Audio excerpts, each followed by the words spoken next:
I received a really great comment on one of my videos this week, and I felt like it would be a great topic for a video.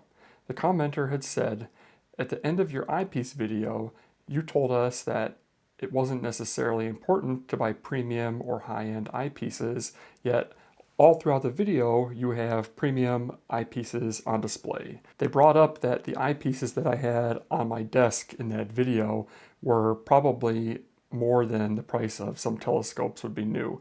And so I thought that that was a great topic to address. Premium eyepieces aren't all about luxury, they're about long-term value, performance criteria that may or may not be important to you, and buying strategically over time. The first point I'd like to make is that generally everybody starts off with a basic set of eyepieces, and I think that that is the best place to start when you are just getting into the hobby. And as I mentioned in my eyepiece video, I really truly feel that investing in a telescope aperture and also a mount that's very stable are more important than investing in your eyepieces. Eyepieces, in my opinion, are about getting that final bit of detail out of there. And likewise, if you have a 60mm refractor, you're going to be very limited in what you can see anyway. So putting a $500 eyepiece in a 60mm refractor is not going to get you magical performance. And so almost nobody starts with premium eyepieces, but as they learn more about their observing habits and what values are important to them, they will develop their eyepiece case a little bit more, and it's tailored to very much what your specific needs are. So looking at my eyepiece case now, you would see that it's full of televiews, but I can assure you it wasn't always the case. When I first started out in astronomy, I had a couple Plossls that came with my first telescope, and I used those all the time. As I started developing my eyepiece case, I started looking for eyepieces that had better eye relief first and foremost, because I really liked that comfort. I couldn't stand a 10mm Plossl with that tiny little eye lens to look through. I found it very uncomfortable, and so I was immediately going for eyepieces with more eye relief. But then I also started to get addicted to higher levels of apparent field of view as I looked through other people's telescopes. While I do have a case full of teleview eyepieces, I have paid full price for only one or two of them. Almost all of the eyepieces in my eyepiece case I have bought used. One of the great properties of eyepieces is that if you take care of them, they generally don't degrade over time. They maintain their performance indefinitely. If you let them get too dirty or clean them too aggressively, you may damage the anti-reflective coatings, but by and large, eyepiece quality over time, performance does not degrade. And so buying used is really not all that risky. I personally like to use Cloudy Nights classifieds for all of my used purchases. That's where I've essentially done all of my used purchasing and selling over the years. And it's a really great and free platform, so I can't speak highly enough of that. If you are going to be buying used, another place where you might be able to get some savings is when they advertise them with some cosmetic flaws. Usually that means that you can get some additional money off. So things that I like to look for personally are if they are offering an eyepiece for sale and it doesn't have the box, usually that decreases some of the value. And the other one is set screw marks.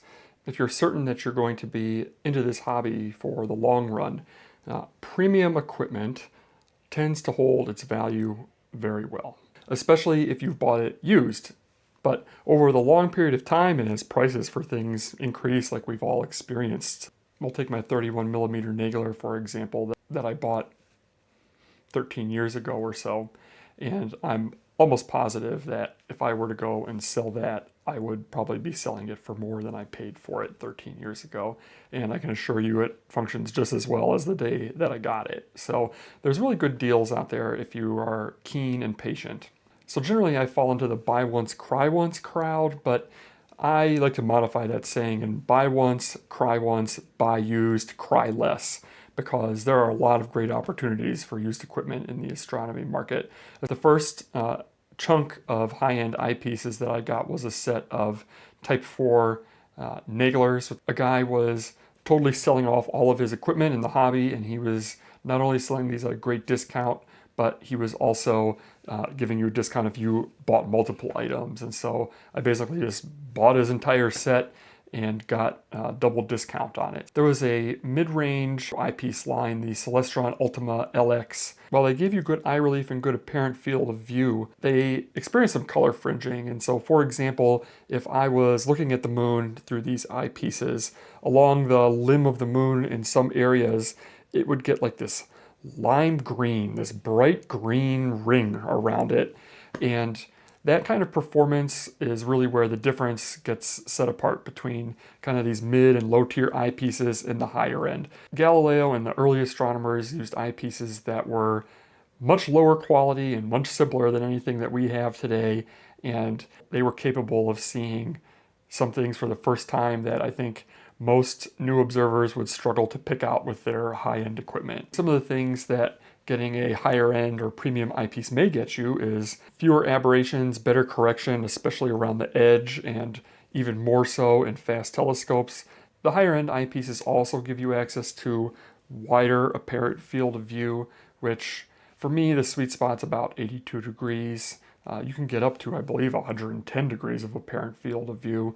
And so some people really like the wow factor that comes with wide apparent field of view, and to get that, you pay for it. And finally is eye relief, which I think is the kind of broadest appeal, because I think everybody can appreciate the comfort that you get with eye relief and not having to have your eye right up next to the glass to look at anything. That's, again, another premium feature that you're paying for, but I think the comfort that you get from increased eye relief is worth every penny. So in wrapping up, I would encourage you to check out Cloudy Nights and look for ways that you can trade up your equipment.